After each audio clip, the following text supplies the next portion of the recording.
वन्देऽहं श्रीगुरु श्रीयुतपदकमलं श्रीगुरोन् वैष्णवांश्च श्रीरूपं साग्रजातं रघुनाथान्वितं तं सजीवं साद्वैतं सावधूतं परिजनसहितं श्रीकृष्णचैतन्यदेवं श्रीराधाकृष्णपादान् सगण ललितान् दिशकानितांश्च यस्य प्रसाद भगवतो प्रसाद यस्य प्रसादन्न गति कुतोऽपि ध्येयं स्तवं सहस्रत्रिसन्ध्यं वन्दे श्रीगुरुचरणारविन्दं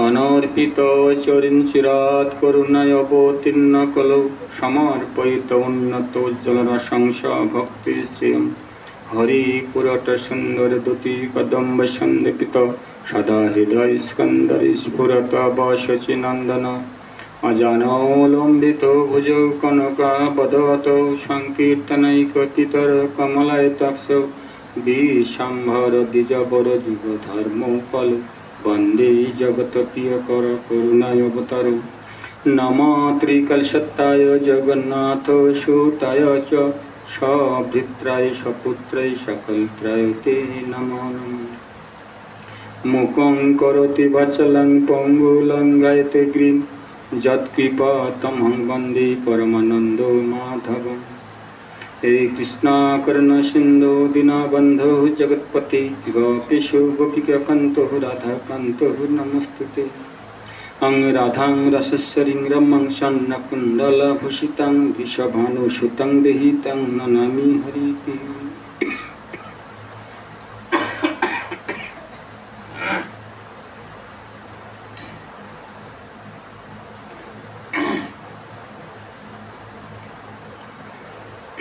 अं राधां रसस्वरीं रमं सन्नकुण्डलभूषितं वृषभानुसुतं देहितं ननामि हरिप्रियम् वृन्दावनं स्थलं देहि मतिं कृष्णं पदाम्बुजि गोपीभावं देहि देवी बिन्दादेवी नमस्तुते अं पञ्चतत्त्वात्मकं कृष्णरूपं स्वरूपकं भक्तावतारभक्तख्यं ननामि भक्तशक्तिकं वञ्चाकल्पतरुभ्यश्च कृपासिन्धुभ्यो पतितानां पावनेभ्यो सर्ववैष्णवेभ्यो नमो नमः जय रूप सनातन भट्ट रघुनाथ श्रीजीव गोपाल भट्ट दास रघुनाथ এই ছয় গোসাইরি করি চরণ বন্দন যা হইতে বিঘ্ন নাশে অভিষ্ট করুন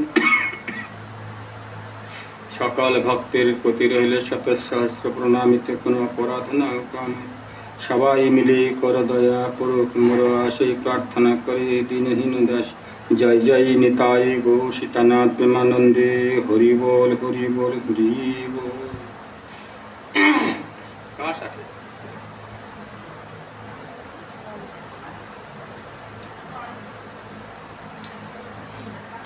जय निताय जय गो सुंदर सर्वाग्नि परम पूज्यपादः परम आराध्य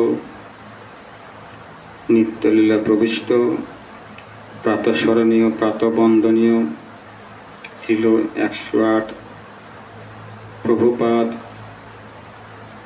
कृष्णचंद्र गोस्वामी कमल चरणी नाम तथापि सर्व अवतारे सार गौर हरि अनुकम्पाय एवं निताई चाँदेर अशेष करुणा कटाक्षे आज के आमरा सम्मिलित हयेछि हरि कथा कृष्ण कथा श्रवण करबार जन्य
জয় নিতাই।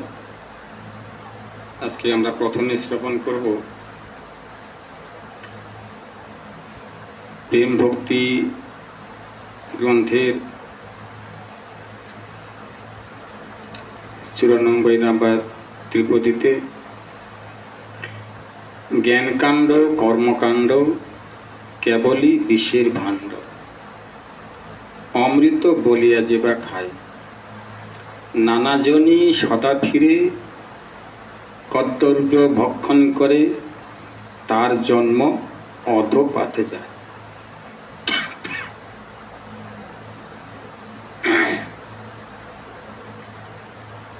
শ্রীল ঠাকুর মহাশয়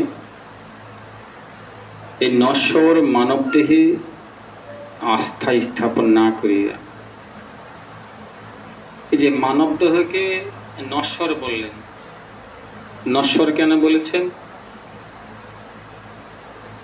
যাহা এখনই আছে তখনই নেই, ক্ষণভঙ্গ। কেমন? যেমন তাসের ঘর, তাস খেলা তো দেখেছেন। তাস খেলা যখন শুরু হয়, হ্যাঁ, আর যখন তাস খেলা শেষ দেখবেন কে কোথায় চলে যায়, ক্ষণভঙ্গ। তদ্রূপ এই দেহটা কিন্তু আমাদের নশ্বর, ক্ষণস্থায়ী না, কিন্তু আত্মা কিন্তু স্থায়ী। দেহের ভিতরে আছে কিন্তু আত্মা, তিনি কিন্তু স্থায়ী, কিন্তু সেই দিকে কিন্তু আমাদের নজর নাই। আমাদের শুধু বাইরের নজর, দেহ নিয়ে চিন্তা। দেহকে কেমন করে ভালো রাখবো, দেহকে পরিপুষ্ট কেমন করে করব, এদিকেই নজর। তো বলেছেন যে দিবারাত্রি আমরা দেহ নিয়েই ব্যস্ত, দেহের ভিতরে আছে কিন্তু আত্মা তার চিন্তা করি না। এই যে চক্ষু, কর্ণ, নাসিকা, জিহ্বা, ত্বক সমস্ত ইন্দ্রকে কি পরিচালনা করছে? হ্যাঁ, আত্মা, কিন্তু সেই দিকে নজর নাই। তো দিবারাত্রি তো আমরা দেহের পরিচর্যা করি, কিন্তু দেহের ভিতরে যে আছে আত্মা, তাহার পরিচর্যা কেমন করে করব, সেই দিকে আমাদের একটু নজর রাখতে হবে।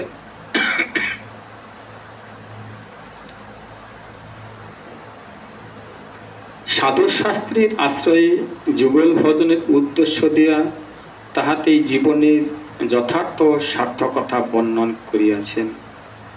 কর্মী জ্ঞানী গণ মনে করিতে পারে বেদোক্ত জ্ঞানকাণ্ড কর্মকাণ্ড আচরণেও তো মানব জীবন স্বর্গ সুখ ও মুক্তি সুখের অধিকার প্রাপ্ত হইয়া ধন্য হইতে পারে। কেন বলেছেন? স্বর্গ যে সুখের ধাম, তাহার না লইও নাম। স্বর্গের সুখ কতটা? এই যে কিছুটা পুণ্য করলেন, ভক্তকে দান করলেন, সৎ কাজে দান করলেন, যত কিছু করলেন সৎ কাজে, তাহার ফলে কিন্তু পুণ্য হলো। এই পুণ্য নিয়ে কত দূর যাব? স্বর্গে যাব। কিন্তু স্বর্গে গিয়ে কতক্ষণ থাকবো? যতক্ষণ পর্যন্ত এই পুণ্যটা আছে, তারপরে আবার ঘাড় ধাক্কা দিয়ে পাঠিয়ে দেবে। উদাহরণ দিলেন কেমন? যে দেখে এই উদাহরণগুলা, হ্যাঁ, যার জাগতিক দৃষ্টান্ত। দেখা গেল ওই বাড়িতে একটা সন্তান আছে, এক বাবার তো একই সন্তান, বাবা চাকরি করে, মা চাকরি করে, ছেলের কোনো চিন্তা আছে? ছেলের তো কোনো চিন্তা নেই। সেই মনের আনন্দে উৎফুল্লে বাবার টাকা কিছু চুরি করেছে। কত নিয়েছে? সে 50,000 টাকা বাইরে থেকে নিয়ে বেরিয়েছে। কোথায় বেরিয়েছে? সুখের আশায়, ইন্দ্রিয় সুখভোগ, ইন্দ্রিয় সুখভোগের জন্য চলে গেছেন। গিয়ে তিনি কোথায় স্থান নিয়েছেন? স্টার হোটেলে। কলকাতায় স্টার হোটেলে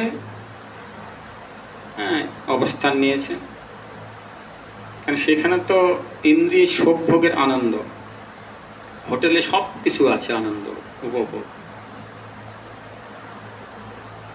তো সেই আনন্দ করতে গিয়ে প্রত্যেক দিন তার ভিজিট কত? ভিজিট হচ্ছে প্রত্যেক দিন 5000। আহার, নিদ্রা এবং ইন্দ্রিয় সুখ ভোগের সব কিছু 5000 টাকা দিনে। দিনে যে 5000 টাকা নেয়, ও তখন কি করেছে? মুক্ত হয়ে বাড়ির থেকে কত টাকা নিয়ে গিয়েছিল? 50,000। সেই 50,000 টাকা নিয়ে গিয়ে জমা দিয়েছে স্টার হোটেলে। পিছনে কিন্তু একটা বারে ভ্রুক্ষেপ করেননি যে আমার পরে গতি কি হবে।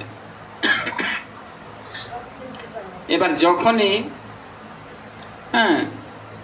10 দিন হয়েছে, 10 দিনে তো 50,000 টাকা শেষ। এবার ম্যানেজার তার নোটিশ দিয়ে দিলেন যে বাবু, তোমার তো টাইম শেষ, কাল সকাল 10টার মধ্যে টাকা জমা দিতে হবে, নইলে এই বেডটা ছেড়ে দিতে হবে। এই 10 দিন ধরে কিন্তু তার চিন্তা ছিল না, 10 দিন ধরে কোনো চিন্তা ছিল না, আনন্দে আছে, ইন্দ্রিয় সুখ ভোগে আছে। এবার যখনই বলেছে কাল 10টার মধ্যে টাকা জমা দিতে হবে, নইলে এই বেডটা ছেড়ে দিতে হবে, এবার তার মাথায় বুদ্ধি এলো, সর্বনাশ, আমি কি করেছি? কিং কর্তব্য বিমূঢ়, আমার এখন কি করা কর্তব্য? আমার তো কিচ্ছু নেই। আমি যে 50,000 টাকা নিয়ে এনেছিলাম, সেই 50,000 টাকা তো আমি জমা দিয়েছি হোটেলে, এখন কি করব? এই চিন্তা করতে করতে সকাল হয়ে গেছে। 10টার মধ্যেই ম্যানেজার চলে এসেছেন, এসে বলছেন বাবু, সিটটা ছেড়ে দাও। এবার ম্যানেজারের পায়ে ধরে বলছেন যে ম্যানেজার বাবু, আর কয়েক ঘন্টা আমাকে সময় দাও। তো বলছেন না, আমাদের তো ওই নীতি নাই, সময় সাপেক্ষ, সময়ের মধ্যেই দিতে হবে। তখন তিনি কি করলেন? যেহেতু জমা দিতে পারলেন না, এবার তখন কি করলেন? তাকে ব্যাগপত্র বের করে দিলেন, পথের ভিখারির মতো ব্যাগপত্র ছিনিয়ে বের করে দিলেন। এইবার তাহার মতিভ্রমটা কাটল যে আমি কি সর্বনাশ করেছি। তদ্রূপ আমরা কিন্তু বুঝতে পারি না আগে, এই ভুলটা পরে বুঝবো, পরে বুঝবো। জ্ঞানকাণ্ড কর্মকাণ্ড কেবলই বিষের ভাণ্ড। যেটা বিষ সেটাকে অমৃত বলে নিচ্ছি, আর যেটা অমৃত সেই দিকে ভ্রুক্ষেপ করছি না। এটা ভুল কখন ভাঙবে? ওই যুবকের মতো। প্রথমে আমাদের চিন্তা কি? সদা সর্বদাই আহার, নিদ্রা, মৈথুনী সুখ, এই প্ল্যান পেলে কিন্তু আনন্দ। এটা তো আনন্দ না, এটা শুধু আনন্দের আকার ধরে আছে। কিন্তু একমাত্র আমাদের আনন্দ কোনটা? বলেছেন যুগল ভজয়ে যারা প্রেমানন্দিত ভাসে তারা। যারা একমাত্র যুগল ভজন করবেন, ভগবানের চরণে নিজেকে সমর্পণ করবেন, তখন তার জন্মটা সার্থক হয়। তাহলে দেখেন, এই একটা কথাই আগে শ্রবণ করে অনুভব করেন। যদি আমরা সঠিক চিন্তা না করি, ভগবানের স্মরণ চিন্তনে অনুধাবিত না হই, ভগবানের চরণে নিজেকে সমর্পণ করতে না পারি, জন্মটা বৃথায় চলে যাবে। শুধু বৃথায় চলে যাবে না, বলছেন যে নানাজনই সদা ফিরে, আবার হোটেলের মতো ঘাড় ধাক্কাতে বের করে দেবে নানাজনিতে। সেজন্য যাতে আমাদের জন্মটা সার্থক হয়, সেদিকে আমাদের নজর রাখতে হবে। তো এক ভক্ত এই কথা শ্রবণ করেছেন। তো ভাগবতে লেখা আছে শ্রবণ করলেই মঙ্গল, শ্রবণ করলেই মঙ্গল। তো শ্রবণ করেছেন, শ্রবণ করে একটা কথা মনে রাখবেন, যেখানেই হরি কথা, কৃষ্ণ কথা শ্রবণ করবেন, শ্রবণ করলে কিন্তু মঙ্গল হয়। এটা তো পরমার্থ। সকলেই হরি কথা কৃষ্ণ কথা শ্রবণ করে চলে যাচ্ছে। তো ওই গ্রামে কিন্তু একজন আছে ডাকাত, নাম বললে অবশ্য এখান থেকে তারাই দেবে আমাকে। এখানে ডাকাত আছে একজন, বিশাল বড় ডাকাত। ও আবার কোনোদিন হরি কথা কৃষ্ণ কথা শ্রবণ করে না, এমনকি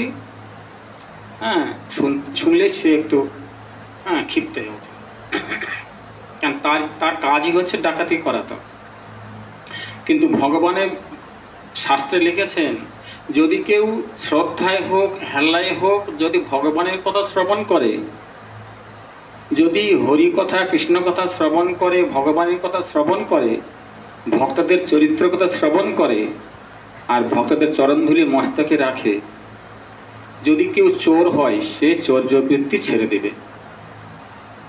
যদি কেউ বেশ্যা এসে যায় বেশ্যাবৃত্তি ছেড়ে দেবে। যদি কেউ নেশাগ্রস্ত হয় সে নেশা ছেড়ে দেবে, শাস্ত্রের প্রমাণ। তো ডাকাতের স্ত্রী সবাইকে বলছেন যে দিদি তোমরা কোথায় যাচ্ছ, কোথায় যাচ্ছ? তখন বলছে হ্যাঁ আমরা যাচ্ছি শান্তিনগরে রাধা গোবিন্দ মন্দিরে ভাগবত কথা শ্রবণ করব। ডাকাতের স্ত্রী বলছেন যে ভাগবত কথা শ্রবণ করবে, ভাগবত শ্রবণ করে কি হবে? তখন বলছেন দেখো, যদি ভগবানের কথা শ্রবণ করি, ভাগবতের কথা শ্রবণ করি, পরমার্থ লাভ হয়, পরমার্থ লাভ হয়, পরমার্থ লাভ। ডাকাতের স্ত্রী বলছেন তাহলে আমাকে একটু নিয়ে চলো। যখনই বলেছেন দিদি আমাকে একটু নিয়ে চলো, সকলে তো ভয় পেয়ে গেলেন। বলছেন না না না, তোমাকে নিয়ে যাব না। তোমার স্বামী যদি জানতে পারে যে তোমাকে নিয়ে গিয়েছি ভাগবতে, তাহলে আমাদেরকে জ্যান্ত রাখবে না। এবার তার স্ত্রী জেদ ধরলেন, হ্যাঁ আমাকে নিয়ে চলো। সঙ্গে সঙ্গে চলে গেলেন। দেখেন শ্রবণ করার ইচ্ছাটা কতটা, সঙ্গে চলে গেলেন। কিছুক্ষণ বাদে কিন্তু চলে এসেছেন তার স্বামী। এসে বলছেন অভাগিনী অভাগিনী। ডাকাত হলে কি হবে, তার স্ত্রীর নাম রেখেছেন কি অভাগিনী। বলছেন অভাগিনী গৃহে আছো? কেউ সাড়া দিচ্ছেন না। পাশের বাইরে থেকে একটা বউ বেরিয়ে এসেছেন, এসে বলছেন তোমার অভাগিনী তো বাড়িতে নেই, কোথায় গেছে? তো বলছেন যে সে তো শান্তিনগর রাধা গোবিন্দ মন্দিরে গেছে ভাগবত কথা শ্রবণ করতে। যখনই বলেছে ভাগবত কথা শ্রবণ করতে, শান্তিনগর রাধা গোবিন্দ মন্দিরে গেছেন, এবার তিনি চটে গেলেন। কি, আমি ডাকাত, আমার স্ত্রী যাবে ভাগবত কথা শুনতে? আজকে মজা দেখাচ্ছি, ভাগবত শোনাচ্ছি। তখন কি ছিল, ঘরের থেকে একটা বড় দেখে ভোজালি, ভোজালি দেখেছেন? আগে দেখা যেত, এখন অতটা দেখা যায় না। এখন দেখা যায় কি মোবাইল, এখন হাতে হাতে মোবাইল দেখা যায়। আগে ভোজালি ছিল। তখন ওই ডাকাত কি করেছে, ভোজালিটা নিয়েছে ব্যাগের মধ্যে করে। যখনই চলে এসেছেন, এসে দেখেন যে না, আমার স্ত্রী কোনটা? দেখেন ভগবানের কি কৃপা। ডাকাত চলে এসেছেন, এসে নিজের স্ত্রীকে চিনতে পারছেন না। দূর থেকে তো দেখছেন, আর দেখছেন শুধু পিছন থেকে, তো সামনে তো দেখতে পাচ্ছেন না। এবার তার স্ত্রী কোনটা, কাকে ভোজালি দিয়ে মারবে? এই চিন্তা করতে করতে তিনি চিন্তা করলেন না, গেট তো একটাই, ভাগবত তো শেষ হবে। যখন ভাগবত সমাপন হবে, সমাপ্তি দেবেন, তখন তো তারা বেরিয়ে যাবে। আর যখনই বেরিয়ে যাবে, এইখানে ধরে তাকে শেষ করে দেব। আমার ইচ্ছার বিরুদ্ধে কাজ করে। তখন তিনি কি করলেন, এবার ওখানে বসে পড়লেন। বসে দেখেন তার উদ্দেশ্য তার স্ত্রীকে মারবে। এবার ভগবানের কথা শ্রবণ হচ্ছে।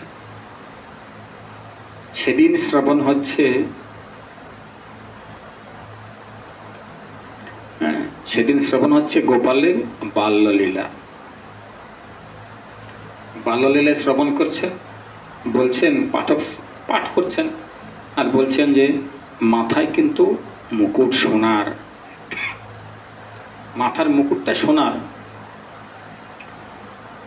কোমরের যে বিছা আছে সেটাও সোনা, বাজু বন্ধন সোনা, হার সোনা, নূপুর সোনা, সমস্ত সোনা। এই সোনার কথা চিন্তা করে তার স্ত্রীকে মারতে এসেছিল, ভুলে গেছেন। যা সর্বনাশ, এত সোনা, হ্যাঁ, তাহলে কেমন করে সোনাটা পাবো? এবার ধীরে ধীরে ধীরে আর কাছে আসছে। আমরা কিন্তু এরকম করি না, কিন্তু দেখেন শ্রবণের নিয়মটা কেমন, দেখেন তার কৃপা কেমন। চিন্তা করছে না এত দূর থেকে ভালো হচ্ছে না, আর ভালো করে শুনবো। ধীরে ধীরে ধীরে ধীরে কাছে আসছে। যখনই কাছে আসছে লক্ষ্য করলেন তার স্ত্রী, যখনই লক্ষ্য করলেন যে না তার স্বামী কিন্তু এগোচ্ছে, তখন চিন্তা করলেন, ঠাকুর তুমি আছো? আমার স্বামী তো ডাকাত, আমি তো অত্যন্ত ভয় পেয়ে গিয়েছিলাম যে আমি যাচ্ছি ভাগবত কথা শ্রবণ করতে, আমার স্বামী তো আমার কি যেন করে। আর দেখছি তারপর আমার স্বামীরই তো কৃপা হয়েছে, স্বামী দেখছে ধীরে ধীরে ধীরে এগোচ্ছে। তাহার স্বামী যে এগোচ্ছে তার কারণটা কি? ভাগবত কথা শ্রবণ করার জন্য কি এগোচ্ছে? হয়তো এগোচ্ছে যে সোনা আছে, মাথায় মুকুট সোনার আছে, কোমরের বিছা সোনা আছে, পায়ের নূপুর সোনা আছে, হার আছে, বাজু বন্ধন আছে, সব সোনা। এই সোনাগুলা নিবে কেমন, তার চিন্তা। তার স্ত্রী তো বুঝতে পারেননি। এবার ধীরে ধীরে ধীরে ধীরে চলে এসেছে, কাছাকাছি চলে এসেছেন, কিন্তু পাঠকের কাছে। মানে এত আকাঙ্ক্ষা, শ্রদ্ধা। দেখেন আগে প্রথমে কিন্তু শ্রদ্ধা, তারপরে ভক্তি, তারপরে প্রেম। কাছে চলে এসেছেন। তার স্ত্রী দূর থেকে চিন্তা করলেন, যাক রাধারানী কৃপা করেছেন। পাঠ শেষ। হ্যাঁ, যখনই পাঠ শেষ তখন সবাই চলে যাচ্ছে, তার স্ত্রী তো চলে গেছেন, কিন্তু ওই ডাকাত যাচ্ছে না। ডাকাত কিন্তু যাচ্ছে না। যখন যাচ্ছে না, তার স্ত্রী ভাবলো, যাক আজকে কাজ ভালো হয়েছে, সেই তো রাধারানী কৃপা। এবার ডাকাত এসে পাঠকের পায়ে পড়ে গেলেন। সবাই কিন্তু চলে গেল, আর পাঠকের পায়ে পড়ে গেলেন, প্রণাম করে বলছে, পাঠক বাবা, পাঠক বাবা, তুমি যে বললে মাথায় মুকুট সোনার, গলার হার সোনার, বিছা সোনার, পায়ের নূপুর সোনার, পাঠক বাবা এই ছেলেটার বয়স কত? তখন বলছেন, কেন বয়স তো বেশি না, 7 বছর। যখনই বলেছেন 7 বছর, শুনেই কিন্তু অত্যন্ত আনন্দ পেলেন। কেন? সাধারণত বালক তো, 7 বছরের বালক, এক ধমক দিলে সমস্ত জিনিস তোমার দিয়ে দেবে। আবার বলছেন, পাঠক বাবা, পাঠক বাবা, বালকের নাম, বালকের বয়স 7 বছর, কিন্তু বালকের নামটা কি? তখন বলছেন, নাম তো কৃষ্ণ। ও নাম কৃষ্ণ, মনের মধ্যে কিন্তু গেঁথে নিলেন, নাম কৃষ্ণ। তাহলে ঠিকানাটা বলছেন, ঠিক আছে, বয়স তো 7 বছর, নামটা কৃষ্ণ, কিন্তু বাড়িটা কোথায়? আর মতলব সমস্ত ঠিকানা নেবেন। তখন বললেন, ওর বাড়ি তো হচ্ছে বৃন্দাবন। হ্যাঁ, এবার সমস্ত ঠিকানা নিয়ে নিলেন, বয়স দেখে নিলেন, 7 বছরের বালক। বাড়িতে চলে গেছেন। ভয়ে কিন্তু তড়িঘড়ি করে তার স্ত্রী, ডাকাতের স্ত্রী তো, তড়িঘড়ি করে ভয়, স্বামীর প্রতি অত্যন্ত ভয়, তাহাকে সেবার ব্যবস্থা করলেন। বলছেন, অভাগিনী, আজকে আমি সেবা করব না। যে কেন? আমি কাল বৃন্দাবনে যাব। যখনই বলেছেন বৃন্দাবনে যাব, তখন তার স্ত্রী বলছেন, যাক একদিন ভাগবত শুনে তার মনের পরিবর্তন হতে বাধ্য। যেন তেন প্রকারে কানে প্রবেশ করলেই পরিবর্তন হবে। বলছেন আমার কাপড় চোপড়গুলো ভালো করে গুছিয়ে দাও না, আমি কাল বৃন্দাবন যাব। বলছে না সেবা শান্তি করার কথা, না কিছু করবো না। কেন করছেন না? সেবা শান্তি করতে গেলে যদি ভুলে যায়, সেবা শান্তি করতে গেলে যদি ভুলে যায়, নাম ঠিকানা বয়স যদি ভুলে যায়, ওখানে তো পৌঁছাতে হবে। কেন সোনাগুলো তো চুরি করতে হবে, মতলব তো চুরি করা আর ধান্দা। এবার সমস্ত পুটুলি গুছিয়ে দিয়েছেন, গুছিয়ে দিয়ে স্বামীকে বিদায় দিচ্ছেন অভাগিনী। যখন স্বামীকে বিদায় দিচ্ছেন তখন অভাগিনী বলছেন, ওগো তুমি তো বৃন্দাবনে যাচ্ছ ঠিক আছে, বৃন্দাবনে গিয়ে আমাকে ভুলে যাবে না তো? তুমি তো বৃন্দাবনে যাচ্ছ, তোমার তো কৃপা হবেই, আমাকে ভুলে যাবে না তো? আমার হয় একটু রাধারানীর কাছে প্রার্থনা করবে, আমি তো যেতে পারলাম না, রাধারানীর কাছে প্রার্থনা করবে। কিন্তু অর্থ মতলব আলাদা। পাঠিয়ে দিয়েছেন, চলে গেছেন। যখনই পাঠিয়ে দিয়েছেন, পাঠিয়ে দিয়ে অভাগিনী তুলসীর তলায় আসন পেতে নিয়ে বসেছেন। আসন পেতে নিয়ে বৃন্দাজিকে বলছেন, এই বৃন্দে প্রত্যেক দিন আমার স্বামী যত চুরি করতে,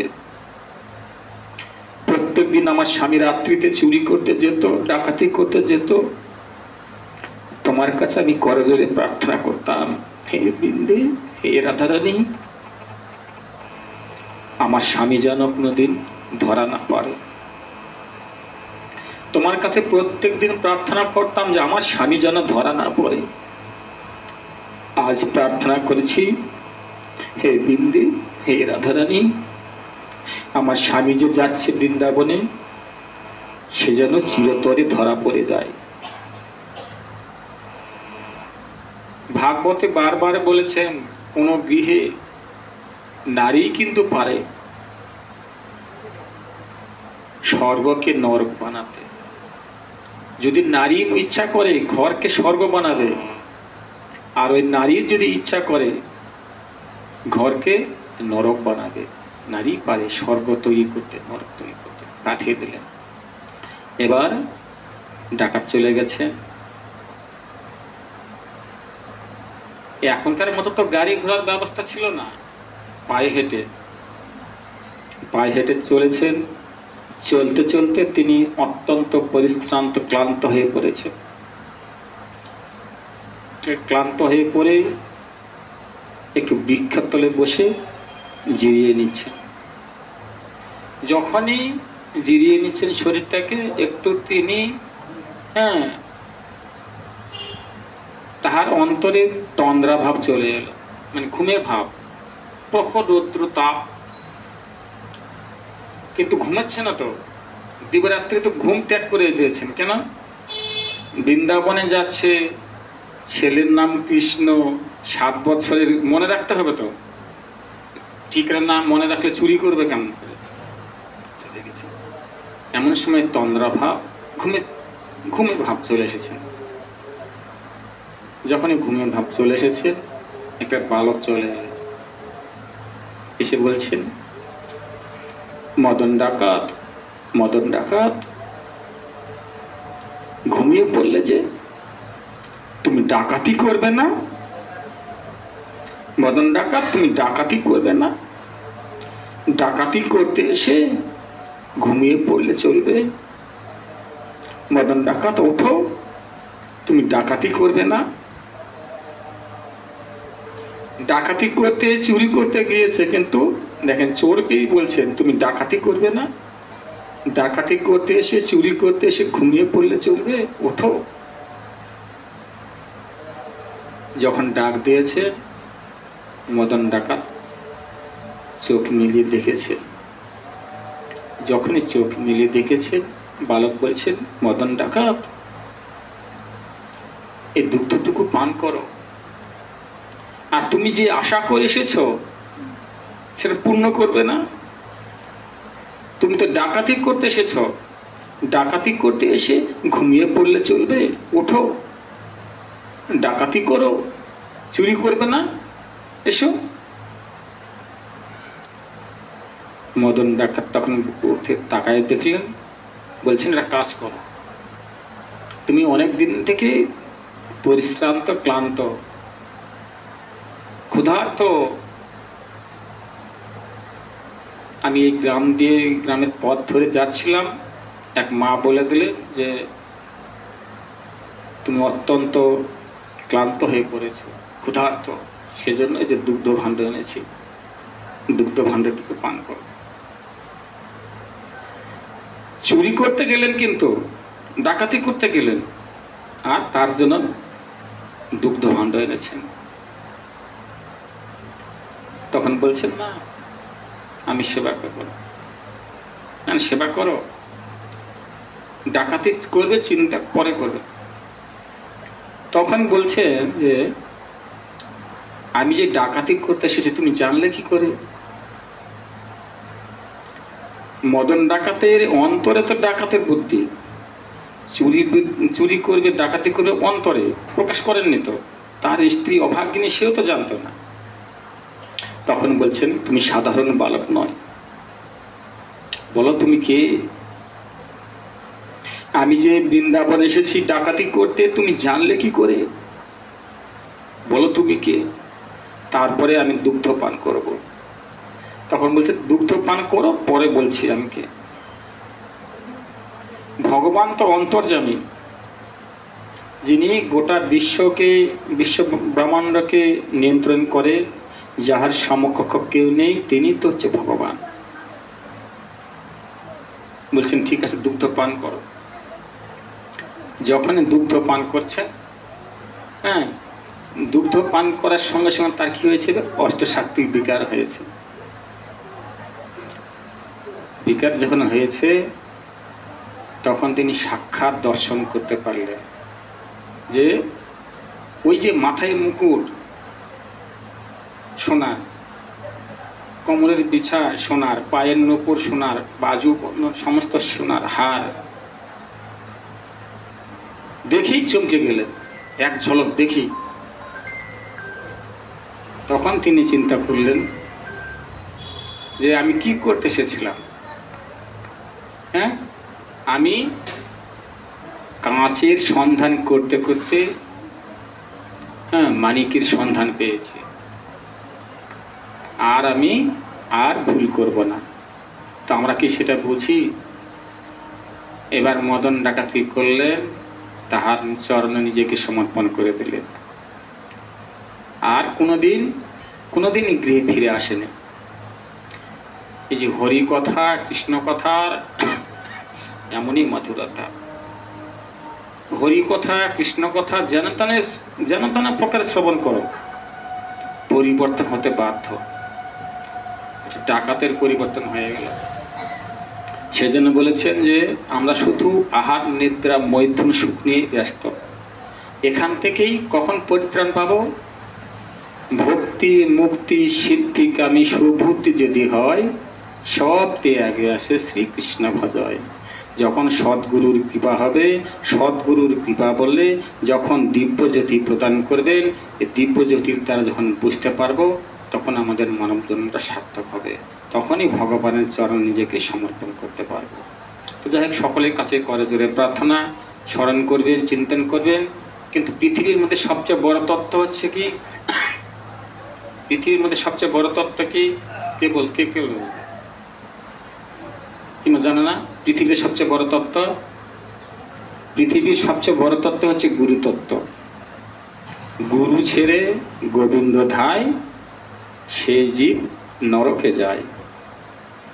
গুরুকে সাক্ষাৎ ভগবান মনে করে স্মরণ করবেন, চিন্তন করবেন, বন্দন করবেন। কেননা শিষ্যের কাছে গুরুদেব সাক্ষাৎ ভগবান। গুরুকে মনুষ্য জ্ঞান না করিবে কখনো, কিন্তু গুরুদেব যেন মনে করেন না আমি ভগবান। গুরুদেব কি মনে করবেন? আমি চৈতন্যের দাস। গুরুদেব শিষ্যের কাছে আরাধ্য। জানি, তাই সকলেই স্মরণ করবেন, চিন্তন করবেন। গুরু সেবার উপরে কিছু নেই। গুরু স্মরণ, গুরু চিন্তন, গুরু কৃপা শিরে ধার্য রেখে, সকলের চরণ ধুলি মস্তকে রেখে ভাগবতী কথা এখানে দিচ্ছি বিশ্রাম। জয় জয় নিতাই গৌর সীতানাথ প্রেমানন্দে।